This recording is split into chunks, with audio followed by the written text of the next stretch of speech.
ถ้าพูดถึงสงครามที่ยาวนานและเปลี่ยนแปลงยุโรปไปตลอดกาลหนึ่งในชื่อที่จะต้องพูดถึงนั่นก็คือสงคราม100 ปีแต่แท้จริงแล้วสงครามนี้กินเวลายาวนานกว่านั้นตั้งแต่ปีคศ1337ถึงปีคศ1453รวมเป็นระยะเวลา116 ปีแต่ก็ไม่ได้แปลว่าสงครามนี้จะสู้รบกันอย่างต่อเนื่องเป็นเวลายาวนานแต่มันประกอบไปด้วยการรบการพักรบการเจรจาการล้อมเมืองการกบฏภายในและการเปลี่ยนพันธมิตรไปมาสงครามนี้เกิดขึ้นระหว่างราชอาณาจักรอังกฤษกับราชอาณาจักรฝรั่งเศสและทำไมทั้งสองชาตินี้จะต้องรบกันด้วยเดี๋ยววันนี้ผมเล่าให้ฟังเรื่องสงคราม100 ปีก่อนจะไปฟังกันเหตุการณ์นี้มีชื่อบุคคลและชื่อสถานที่ที่เป็นภาษาฝรั่งเศสอยู่เยอะถ้าผมออกเสียงตรงไหนผิดพลาดไปต้องขออภัยด้วยจุดกำเนิดของสงครามต้องย้อนกลับไปหลายร้อยปีก่อนในปีคศ1337เพราะความสัมพันธ์ระหว่างอังกฤษกับฝรั่งเศสมีความซับซ้อนมาตั้งแต่สมัยพระเจ้าวิลเลียมผู้พิชิตที่เป็นขุนนางในนอร์มังดีของฝรั่งเศสที่ได้บุกยึดอังกฤษสำเร็จและได้เป็นกษัตริย์ของอังกฤษในปีคศ1066แต่ในเวลาเดียวกันก็ถือครองที่ดินในฐานะขุนนางฝรั่งเศสที่ขึ้นตรงต่อกษัตริย์ฝรั่งเศสไปด้วยซึ่งความสัมพันธ์แบบนี้ดูผิวเผินอาจจะเหมือนเป็นเรื่องปกติของโลกสังคมศักดินาในยุคกลางแต่แท้จริงแล้วมันเต็มไปด้วยความขัดแย้งเพราะกษัตริย์อังกฤษผู้ทรงมีอำนาจกับต้องมีฐานะเป็นข้าราชบริพารของกษัตริย์ฝรั่งเศสในดินแดนบางส่วนและเมื่อเวลาผ่านไปปัญหานี้ยิ่งหนักขึ้นโดยเฉพาะในศตวรรษที่12เมื่อพระเจ้าเฮนรี่ที่2แห่งอังกฤษได้ครอบครองนอร์มังดีองจูและยังได้อาร์กิเตนของฝรั่งเศสมาจากการสมรสกับเอลีนอร์แห่งอาร์กิเตนนี่เลยทำให้กษัตริย์อังกฤษกลายเป็นผู้ครอบครองดินแดนที่กว้างใหญ่ในฝรั่งเศสจนอำนาจของกษัตริย์อังกฤษดูน่ากลัวกว่ากษัตริย์ฝรั่งเศสด้วยซ้ำและนี่เองที่ทำให้กษัตริย์ฝรั่งเศสแห่งราชวงศ์กาปิเซียงจึงพยายามค่อยๆลดอำนาจของอังกฤษในดินแดนของตัวเองซึ่งทำให้เกิดการต่อสู้ทางการเมืองและการทหารที่ดำเนินกันมาอย่างยาวนานหลายชั่วอายุคนจนในที่สุดอังกฤษก็สูญเสียดินแดนสำคัญไปมากในสนธิสัญญาปารีสในปีคศ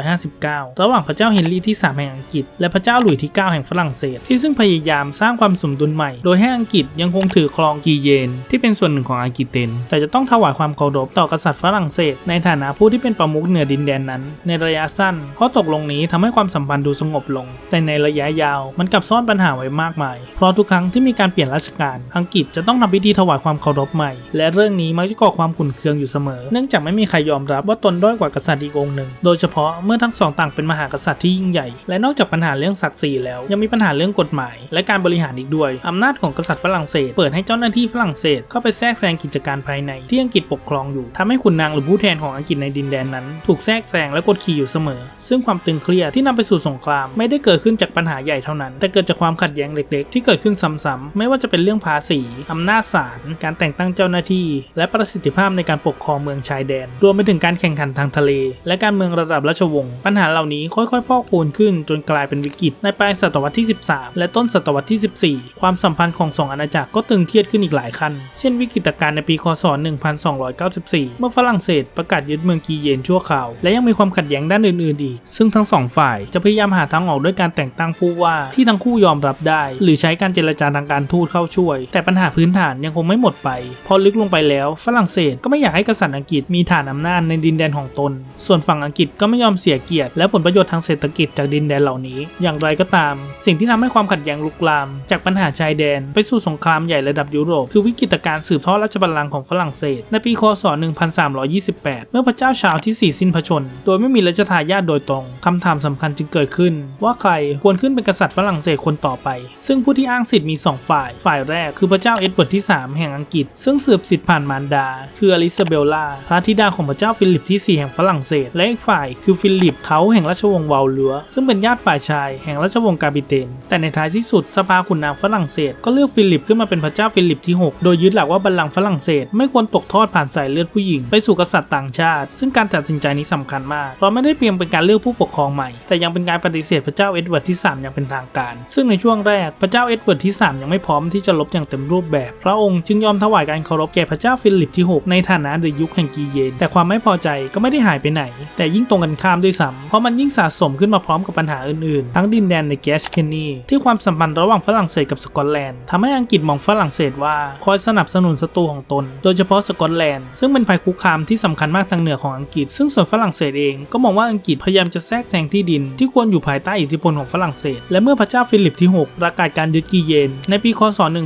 1337 พระเจ้าเอ็ดเวิร์ดที่ 3 จึงตอบโต้ด้วยการประกาศอ้างสิทธิในราชบัลลังก์ฝรั่งเศสซึ่งจุดนี้เองถูกนับว่าเป็นการเริ่มต้นสงคราม100 ปีอย่างเป็นทางการซึ่งในช่วงต้นของสงครามไม่ได้เริ่มการรบใหญ่บนบกแบบทันทีแต่เริ่มด้วยการสร้างพันธมิตรและการต่อสู้ทางทะเลพระเจ้าเอ็ดเวิร์ดที่ 3 พยายามผูกสัมพันธ์กับเมืองการค้าในฟาเลนเดอร์ซึ่งต้องพึ่งพาขนแกะจากอังกฤษในการผลิตผ้าทำให้เมืองเหล่านี้จึงมีเหตุผลทางเศรษฐกิจที่จะคอยสนับสนุนอังกฤษพระองค์ยังคงแสวงหาพันธมิตรในเนเธอร์แลนด์และจักรวรรดิโรมันอันศักดิ์สิทธิ์เพื่อเป็นการกดดันฝรั่งเศสจากหลายด้านในปีคศ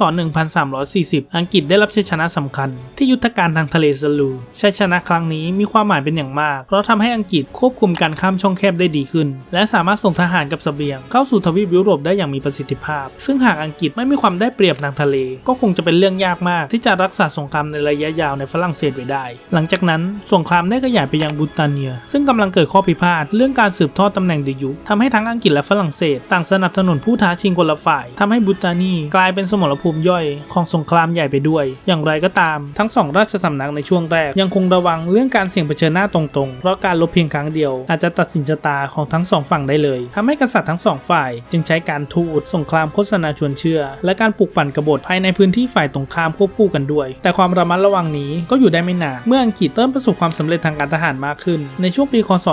1340 และในปีคศ 1346 พระเจ้าเอ็ดเวิร์ดที่ 3 ของอังกฤษได้ยกทัพขึ้นบกในนอร์มังดีกองทัพของพระองค์นั้นเคลื่อนที่ได้อย่างรวดเร็วทั้งปล้นสะดมและเผาทำลายเมืองต่างๆเพื่อทำลายทรัพย์สินของฝรั่งเศสพร้อมทั้งบังคับให้ฝรั่งเศสต้องไล่ตามจนกระทั่งทั้งสองฝ่ายเผชิญหน้ากันที่เมืองคุยซี่ในวันที่ 26 สิงหาคม ปีคศ 1346 ในยุทธการคุยซี่กลายเป็นหนึ่งในศึกที่โด่งดังที่สุดในยุคกลางเพราะกองทัพฝรั่งเศสซึ่งมีอัศวินทหารม้าหนักจำนวนมากแต่กลับพ่ายแพ้ยับเยินต่อกองทัพอังกฤษที่จัดกำลังได้ดีกว่าใช้ความได้เปรียบของภูมิประเทศและมีพลธนูยาวที่เป็นกำลังหลักซึ่งลูกธนูจากธนูยาวอังกฤษสามารถทำลายระบบการโจมตีของอัศวินฝรั่งเศสได้อย่างรุนแรงทำให้อัศวินหลายคนถูกสังหารก่อนจะเข้าถึงแนวฆ่าศึกด้วยซ้ำยุทธการนี้จึงไม่ใช่แค่ชัยชนะครั้งหนึ่งแต่เป็นสัญญาณว่ารูปแบบสงครามแบบเดิมที่พึ่งพาอัศวินม้าหนักกำลังถูกท้าทายอย่างจริงจังและหลังจากชัยชนะที่คุยซี่อังกฤษหันไปปิดล้อมเมืองเคเลซึ่งตั้งอยู่ในตำแหน่งยุทธศาสตร์ที่สำคัญบริเวณริมช่องแคบอังกฤษซึ่งเป็นเมืองที่สามารถเชื่อมสะพานระหว่างเกาะอังกฤษกับทวีปยุโรปได้โดยตรงซึ่งการปิดล้อมเมืองยืดเยื้อนานเกือบ1 ปีก่อนที่เมืองเคเลจะยอมจำนนในปีคศ 1347 การได้ครอบครองเมืองนี้ถือเป็นผลประโยชน์ระยะยาวอย่างมหาศาลของอังกฤษเพราะเมืองนี้กลายเป็นฐานทัพท่าขนส่งและศูนย์กลางการค้าของอังกฤษในทวีปยุโรปไปอีกหลายร้อยปีซึ่งความสำเร็จนี้ทำให้ชื่อเสียงของพระเจ้าเอ็ดเวิร์ดที่ 3 สูงขึ้นเป็นอย่างมากและทำให้ฝ่ายฝรั่งเศสต้องเจอแรงกดดันอย่างหนักแต่ในขณะที่สงครามกำลังเปลี่ยนโดนอำนาจยุโรปทั้งทวีปกลับต้องเผชิญภัยที่ร้ายแรงยิ่งกว่านั่นก็คือการระลอกหรือแบล็กเดธซึ่งระบาดอย่างหนักในช่วงปีคศ 1340 โรคระบาดครั้งนี้ฆ่าชีวิตผู้คนเป็นจำนวนมหาศาลทั้งในเมืองและชนบทประชากรลดลงอย่างรุนแรงเศรษฐกิจเสียหายแรงงานขาดแคลนและสังคมยุโรปสั่นคลอนในแทบทุกระดับทำให้สงครามจึงมีการชะลอตัวลงชั่วคราวเพราะทั้งอังกฤษและฝรั่งเศสเองต่างต้องเผชิญปัญหาภายในที่ร้ายแรงพอๆกันอย่างไรก็ตามเมื่อสถานการณ์เริ่มนิ่งขึ้นการต่อสู้ก็กลับมาอีกครั้งในปีคศ 1355 ถึง 1356 เอ็ดเวิร์ด เดอะแบล็กพรินซ์พระโอรสของเอ็ดเวิร์ดที่ 3 ของอังกฤษได้นำกองทัพจากบอร์โดบุกขึ้นเหนือเข้าสู่ฝรั่งเศสซึ่งการโจมตีครั้งนี้ของอังกฤษเน้นการเคลื่อนที่ที่รวดเร็วทำลายหนักและมุ่งกดดันให้ฝรั่งเศสออกมารบตัดสินทำให้การเผชิญหน้าครั้งใหญ่เกิดขึ้นใกล้เมืองโปรตุเกสในเดือนกันยายนปีคศ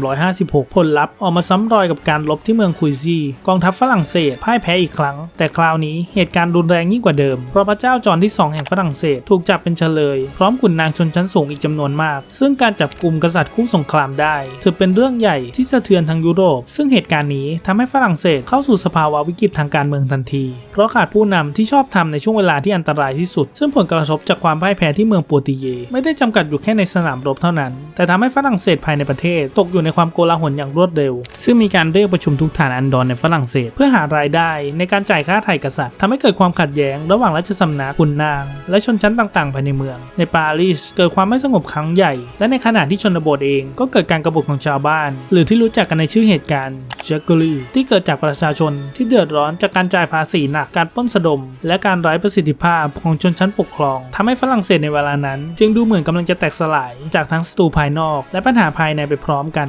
ทำให้อังกฤษฉวยโอกาสในการกดดันทางการทูตจนนำไปสู่สนธิสัญญาเบตินีในปีคศ 1360 ซึ่งสนธิสัญญานี้ถือเป็นจุดสูงสุดของความสำเร็จของอังกฤษ อังกฤษได้รับดินแดนที่กว้างใหญ่ในอากิเตนและพื้นที่สำคัญอื่นๆโดยอังกฤษถือครองอย่างสมบูรณ์ไม่ต้องถวายความเคารพแก่กษัตริย์ฝรั่งเศสอีกต่อไปและทางฝรั่งเศสเองยังต้องจ่ายค่าไถ่เป็นจำนวนมหาศาลเพื่อเป็นการไถ่ตัวพระเจ้าจอห์นที่ 2แม้ในทางเอกสารจะดูเหมือนอังกฤษจะได้รับชัยชนะอย่างสมบูรณ์แต่สันติภาพนี้เปราะบางเป็นอย่างมากเพราะชาวฝรั่งเศสจำนวนมากไม่ยอมรับการสูญเสียดินแดนขนาดนั้นและเงื่อนไขหลายข้อก็ยังปฏิบัติได้ยากทำให้สงครามจึงหยุดลงเพียงชั่วคราวเท่านั้นและหลังจากพระเจ้าจอห์นที่ 2ของฝรั่งเศสสิ้นพระชนม์ทำให้พระเจ้าชาร์ลส์ที่ 5ขึ้นครองราชย์ในปีคศ1364และพระองค์ได้กลายเป็นผู้พลิกสถานการณ์ครั้งสำคัญของฝรั่งเศสซึ่งพระเจ้าชาร์ลส์ที่ 5ไม่ใช่แค่กษัตริย์นักรบแบบอัศวินที่นำทัพออกแนวหน้าแต่เป็นผู้ปกครองที่มีความอดทนความรอบคอบและเข้าใจว่าฝรั่งเศสไม่ควรเสี่ยงที่จะรบโดยตรงแบบที่เกิดขึ้นในครัวซี่หรือโปรติเยพระองค์จึงเลือกแนวทางใหม่คือการฟื้นฟูระบบการเงินการปรับปรุงการบริหารและดึงขุนนางท้องถิ่นกลับเข้าสู่การสนับสนุนราชบัลลังก์และยังมีการใช้แม่ทัพที่มีฝีมืออย่างเช่นเบิร์ตเทนจูเกชกันที่ทำสงครามแบบค่อยเป็นค่อยไปยึดเมืองคืนทีละเมืองตัดเสบียงฝ่ายอังกฤษและหลีกเลี่ยงการสู้รบในสนามเปิดที่อังกฤษถนัดวิธีนี้อาจจะดูไม่หวือหวาแต่เป็นวิธีที่ได้ผลเป็นอย่างมากซึ่งในระยะนี้อังกฤษเริ่มเผชิญปัญหาไม่น้อยพระเจ้าเอ็ดเวิร์ดเดอะแบล็กพรินซ์ก็มีสุขภาพที่ทรุดโทรมอย่างหนักรวมไปถึงค่าใช้จ่ายในการทำสงครามที่สูงมากและเครือข่ายพันธมิตรบางส่วนที่อ่อนแอลงทำให้ฝรั่งเศสสามารถใช้โอกาสนี้ในการรุกกลับอย่างมีระบบเมืองต่างๆที่เคยอยู่ภายใต้อังกฤษก็ค่อยๆถูกดึงกลับเข้าสู่ฝ่ายฝรั่งเศสจนเข้าสู่ปลายศตวรรษที่ 14อังกฤษแทบไม่เหลือดินแดนในฝรั่งเศสเลยนอกจากพื้นที่สำคัญไม่กี่แห่งซึ่งทำให้ชัยชนะที่ยิ่งใหญ่ของอังกฤษในยุคของพระเจ้าเอ็ดเวิร์ดที่ 3เริ่มกลายเป็นความทรงจำมากกว่าความจริงทางการเมืองในขณะเดียวกันทั้งสองประเทศต่างเผชิญปัญหาภายในของตนเองอังกฤษเกิดความไม่พอใจทางสังคมจากภาษีและปัญหาแรงงานจากยุคกาฬโรคจนนำไปสู่การกบฏของชาวนาในปีคศ1381ฝ่ายฝรั่งเศสเองก็ไม่สงบเช่นกันโดยเฉพาะเมื่อพระเจ้าชาร์ลส์ที่ 6มีอาการทางจิตที่ไม่มั่นคงทำให้การแย่งชิงอำนาจในราชสำนักรุนแรงขึ้นซึ่งสถานการณ์เหล่านี้ทำให้มีการพักรบที่ยาวในปลายศตวรรษที่ 14และมีความหวังว่าสงครามจะค่อยๆยุติลงแต่แล้วการเมืองทั้งในอังกฤษและฝรั่งเศสเองกลับเปลี่ยนไปอีกครั้งในปีคศ1399พระเจ้าริชาร์ดที่ 2แห่งอังกฤษถูกโค่นอำนาจลงและถูกขึ้นครองราชย์โดยพระเจ้าเฮนรี่ที่ 4แห่งอังกฤษจึงเข้าสู่ยุคใหม่ของราชวงศ์แลงแคสเตอร์ในขณะเดียวกันฝรั่งเศสก็ตกสู่ความแตกแยกเมื่อเกิดความขัดแย้งรุนแรงระหว่าง2ฝ่ายใหญ่ในราชสำนักนั่นก็คือฝ่ายเออร์เลองและฝ่ายเบอร์กันดีโดยมีการลอบสังหารโดยยุคแห่งเออร์เลองในปีคศ1407ทำให้ความขัดแย้งกลายเป็นสงครามกลางเมืองอย่างเต็มตัวทำให้ฝรั่งเศสในช่วงนั้นอ่อนแอเป็นอย่างมากและนี่คือช่องว่างที่อังกฤษจะกลับมาใช้ประโยชน์ได้อีกครั้งเมื่อพระเจ้าเฮนรี่ที่ 5ขึ้นครองราชย์อังกฤษในปีคศ1413พระองค์มีความเด็ดขาดทะเยอทะยานและมีความสามารถทางการทหารที่สูงกว่าผู้ปกครองอังกฤษในช่วงก่อนหน้าที่ผ่านมาเป็นอย่างมากพระองค์เห็นชัดว่าฝรั่งเศสในเวลานั้นอ่อนแอและมีความแตกแยกจากภายในและถ้าอังกฤษลงมืออย่างจริงจังก็อาจจะเป็นการฟื้นอำนาจให้อังกฤษกลับมาได้อีกครั้งทำให้พระเจ้าเฮนรี่ที่ 5ยกทัพข้ามช่องแคบในปีคศ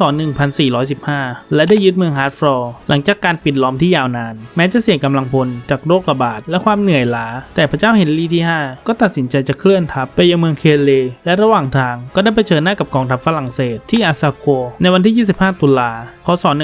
1415ซึ่งการรบในครั้งนี้กองทัพอังกฤษมีกำลังที่น้อยกว่าและอ่อนแอกว่ามากแต่กลับสามารถเอาชนะกองทัพฝรั่งเศสที่มีจำนวนมากกว่าได้อย่างเด็ดขาดซึ่งปัจจัยสำคัญคือสภาพสนามรบที่เป็นโคลนหลังฝนตกทำให้อัศวินฝรั่งเศสเคลื่อนที่ได้อย่างยากลำบากและเบียดกันเองในขณะเดียวกันพลธนูยาวของอังกฤษก็สามารถยิงสกัดไว้ได้อย่างมีประสิทธิภาพและเมื่อแนวหน้าฝรั่งเศสเสียระเบียบการโจมตีก็กลายเป็นความโกลาหลและจบลงด้วยการสูญเสียอย่างมหาศาลของขุนนางฝรั่งเศสศึกในครั้งนี้ไม่ได้เป็นชัยชนะทางการทหารเท่านั้นแต่ยังเป็นชัยชนะเชิงจิตวิทยาและเป็นการเมืองที่ยิ่งใหญ่ที่ทำให้ชื่อเสียงของพระเจ้าเฮนรี่ที่ 5พุ่งสูงขึ้นและทำให้ฝรั่งเศสเสียขวัญเป็นอย่างมากหลังจากยุทธการที่อาซาคัวพระเจ้าเฮนรี่ที่ 5ไม่ได้หยุดแค่ชัยชนะเชิงสัญลักษณ์เท่านั้นแต่ดำเนินแผนพิชิตนอร์มังดีอย่างเป็นระบบพระองค์กลับมายังฝรั่งเศสในปีคศ1417และยึดเมืองต่างๆอย่างต่อเนื่องจนในที่สุดก็สามารถยึดเมืองดูอองได้ในปีคศ1419ระหว่างนั้นฝรั่งเศสยังจมอยู่กับสงครามกลางเมืองและเหตุการณ์สำคัญอีกอย่างที่เกิดขึ้นนั่นก็คือจอห์นผู้กล้าหาญในยุคแห่งเบอร์กันดีถูกรอบสังหารในระหว่างการเจรจากับฝ่ายเจ้าชายรัชทายาทชาร์ลส์ในปีคศ1419เหตุการณ์นี้ทำให้ฝ่ายเบอร์กันดีโกรธแค้นเป็นอย่างมากและหันไปจับมือกับอังกฤษอย่างเปิดเผยนี่ก็ทำให้ฝรั่งเศสยิ่งแตกแยกหนักไปกว่าเดิมและความสำเร็จสูงสุดของพระเจ้าเฮนรี่ที่ 5นั่นก็คือ ส่วนที่สัญญาทรัวในปีคศ 1420 ตามข้อตกลงนี้เฮนรี่ได้สมรสกับแคทเธอรีนพระธิดาของพระเจ้าชาวที่ 6 แห่งฝรั่งเศสและได้รับการยอมรับให้เป็นผู้สืบทอดราชบัลลังก์ฝรั่งเศสแทนพระเจ้าชายชาวซึ่งส่วนที่สัญญานี้หากมองจากภายนอกก็ดูเหมือนจะทำให้อังกฤษชนะสงครามนี้อย่างเด็ดขาดเพราะราชบัลลังก์อังกฤษกับฝรั่งเศสมีแนวโน้มจะร่วมกันภายใต้ราชวงศ์เดียวกันแต่ในความเป็นจริงสถานการณ์ยังไม่จบเพราะฝรั่งเศสไม่ได้ยอมรับสนธิสัญญานี้ทั้งหมดในหลายภูมิภาคของฝรั่งเศสยังมีคนที่จงรักภักดีต่อพระเจ้าชายชาวเป็นอย่างมากซึ่งหลังจากนั้นเหตุการณ์ก็พลิกผันอีกครั้งเมื่อพระเจ้าเฮนรี่ที่ 5 และพระเจ้าชาวที่ 6 สิ้นพระชนในปีคศ 1422 ห่างกันเพียงไม่นานทำให้ทารกน้อยเฮนรี่ที่ 6 ของอังกฤษกลายเป็นผู้สืบสิทธิ์ตามแนวคิดของสนธิสัญญาทรัวของอังกฤษและในขณะเดียวกันพระเจ้าชายชาวได้ประกาศตนว่าเป็นพระเจ้าชาวที่ 7 ผลลัพธ์คือฝรั่งเศสมีผู้เรียกร้องราชบัลลังก์ทั้งสองฝ่ายอีกครั้งซึ่งเหตุการณ์นี้ทำให้อังกฤษและพันธมิตรที่เบอร์กันดีเข้าควบคุมปารีสนอร์มังดีและพื้นที่สำคัญทางเหนือจำนวนมากส่วนชาวที่ 7 ควบคุมพื้นที่ดินแดนทางภาคกลางและใต้ทำให้การสู้รบจึงดำเนินต่อไปและในปีคศ 1428 อังกฤษเริ่มปิดล้อมเมืองเออร์เลองซึ่งเมืองนี้มีความสำคัญเป็นอย่างยิ่งเพราะเป็นประตูสู่ลุ่มแม่น้ำลัวและยังเป็นดินแดนที่อยู่กับฝ่ายชาวที่ 7 อยู่หากเออร์เลองแตกความหวังของฝรั่งเศสก็อาจจะจบลงไปด้วยแต่ในเวลาที่ดูมืดมิดที่สุดของฝรั่งเศสนี่เองกลับได้รับแรงผลักดันครั้งใหม่จากหญิงสาวชาวบ้านคนหนึ่งนามว่าโจนออฟอาร์คเด็กหญิงผู้ที่บอกว่าตนได้รับมอบหมายจากพระเจ้าให้เข้ามาช่วยฝ่ายฝรั่งเศสแต่เดี๋ยวประวัติโจนออฟอาร์คเดี๋ยวผมเล่าเต็มๆอีกทีในคลิปถัดไปนะครับเอาเป็นว่าเธอได้ร่วมเข้ากองทัพและเข้าไปช่วยเออร์เลองและในเวลาไม่นานอังกฤษก็ยกเลิกการปิดล้อมเมืองเออร์เลองเหตุการณ์นี้เป็นจุดเปลี่ยนของสงครามเพราะมันทำลายภาพลักษณ์ที่ว่าอังกฤษไม่มีวันแพ้และพิสูจน์ว่าฝรั่งเศสสามารถฟื้นตัวขึ้นมาได้หลังจากนั้นโจนก็เริ่มผลักดันให้พระเจ้าชาวเดินทางไปยังแลงส์เพื่อประกอบพิธีราชาภิเษกตามประเพณีของกษัตริย์ฝรั่งเศสซึ่งการสวมมงกุฎของพระเจ้าชาวที่ 7 ที่แลงส์ในเดือนกรกฎาคมปีคศ 1429 มีความสำคัญทางการเมืองเป็นอย่างมากเพราะมันเป็นการแสดงให้เห็นอย่างเป็นรูปธรรมว่าใครคือกษัตริย์ฝรั่งเศสที่แท้จริงในขณะเดียวกันชาวที่ 7 เองก็พิสูจน์ให้เห็นว่าเขาไม่ใช่กษัตริย์ที่โชคดีที่มีโจนออฟอาร์คช่วยเท่านั้นซึ่งพระองค์ค่อยๆปรับปรุงการบริหารการคลังและกองทัพฝรั่งเศสอย่างจริงจังและที่สำคัญคือมีการสร้างกองทัพประจำการที่มีระเบียบมากขึ้นลดการพึ่งพากองกำลังศักดินาแบบเดิมและเพิ่มบทบาทของปืนใหญ่และอาวุธปืนต่างๆและฝรั่งเศสยังสามารถใช้การทูตได้อย่างมีประสิทธิภาพในปีคศ 1435 มีสนธิสัญญาอารัสที่ทำให้เดอะยุคแห่งเบอร์กันดียอมคืนดีกับพระเจ้าชาวที่ 7 และถอนตัวออกจากการเป็นพันธมิตรของอังกฤษซึ่งเหตุการณ์นี้เองก็เป็นจุดหักเหสำคัญอีกครั้งเพราะฝ่ายอังกฤษได้เสียพันธมิตรที่ทรงอำนาจที่สุดบนดินแดนฝรั่งเศสไปและหลังจากสูญเสียเบอร์กันดีอังกฤษอยู่ในสถานะที่ยากลำบากขึ้นเรื่อยๆแม้จะยังถือครองปารีสและดินแดนสำคัญบางแห่งอยู่แต่แรงกดดันก็เพิ่มขึ้นตลอดเวลาเมื่อปารีสกลับเข้าสู่ฝรั่งเศสในปีคศ 1436 หลังจากนั้นในช่วงปี 1440 ถึง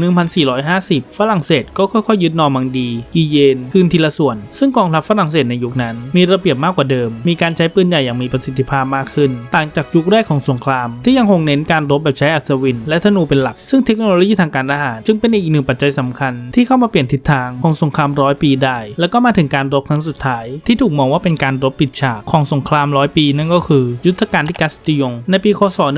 1453 กองทัพอังกฤษพ่ายแพ้อย่างหนักให้กองทัพฝรั่งเศสโดยเฉพาะการใช้ปืนใหญ่และแนวป้องกันทางภาคพื้นที่มีประสิทธิภาพทำให้แม่ทัพฝ่ายอังกฤษก็เสียชีวิตไปในการรบครั้งนี้หลังจากการรบที่กัสติยงไม่นานเมืองบอร์โดก็กลับเข้าสู่ฝ่ายฝรั่งเศสทำให้อังกฤษแทบจะหมดอำนาจในฝรั่งเศสเหลือแต่เพียงเมืองคาเลเท่านั้นและแม้จะไม่มีสนธิสัญญาสันติภาพใหญ่ที่ประกาศปิดสงครามอย่างเป็นทางการแต่โดยทั่วไปในปีคศ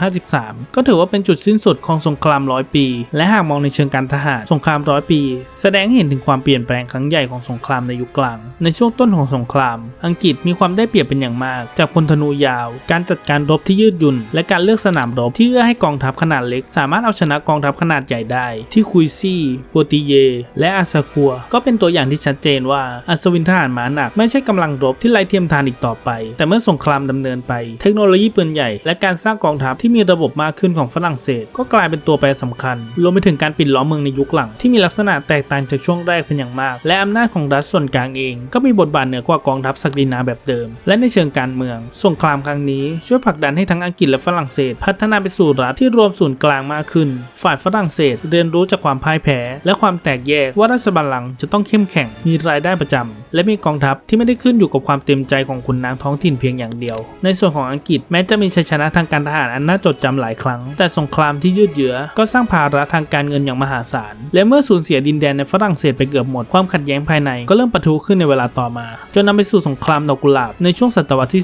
15ถ้าอยากดูเรื่องสงครามด ดอกกุหลาบก็คอมเมนต์กันมานะครับสงครามนี้ก็เป็นต้นแบบให้กับซีรีส์เกมออฟโทนด้วยนะครับและในเชิงสังคมและเศรษฐกิจสงคราม100 ปีก็สร้างความเสียหายรุนแรงเป็นอย่างมากโดยเฉพาะในฝรั่งเศสที่เป็นสนามรบหลักซึ่งเมืองและหมู่บ้านจำนวนมากถูกปล้นเผาและโดนทำลายชาวบ้านแบกรับภาษีหนักในขณะที่กองทัพรับจ้างและทหารที่ตกงานในช่วงพักรบก็ออกมาปล้นสะดมชาวบ้านทั่วไปซึ่งสงครามทำให้ชีวิตประจำวันของผู้คนไม่มั่นคงเป็นเวลายาวนานในหลายพื้นที่ก็ต้องเผชิญกับสงครามโรคระบาดและความอดอยากในเวลาเดียวกันอย่างไรก็ตามภายใต้ความทุกข์ยากเหล่านี้ก็เกิดการเปลี่ยนแปลงทางสังคมหลายอย่างเช่นการต่อรองแรงงานหลังจากประชากรลดลงจากการระโรคและการเปลี่ยนบทบาทของชนชั้นอีกทั้งด้านภาษีการบริหารและการเงินของรัฐสุดท้ายนี้สงคราม100 ปีไม่ได้เป็นเพียงสงครามที่ยาวนานเท่านั้นแต่มันคือบทพิสูจน์ว่าความทะเยอทะยานของผู้ปกครองสามารถลากผู้คนทั้งทวีปเข้ามาสู่ความสูญเสียได้เป็นเวลายาวนานโดยที่มันเริ่มจากข้ออ้างเรื่องสิทธิ์และเกียรติยศแต่จบลงด้วยเมืองที่พังพินาศชีวิตผู้คนที่เปลี่ยนไปตลอดกาลและโลกยุคกลางที่ไม่เหมือนเดิมอีกต่อไปและนี่คือเรื่องราวของสงคราม100 ปีสงครามที่ยืดเยื้อเกินกว่าชื่อของมันและได้ฝากบาดแผลไว้กับคนยุโรปไปหลายชั่วอายุคนขอบคุณที่รับชมนะครับมีอะไรคอมเมนต์คุยเล่นกันข้างล่างได้เลยนะครับสามารถไปสมัครสมาชิกได้นะครับหรือไม่ก็ซื้อของในตะกร้าด้านล่างเพื่อเป็นการสนับสนุนผมนะครับสำหรับวันนี้ขอบคุณที่รับชมนะครับ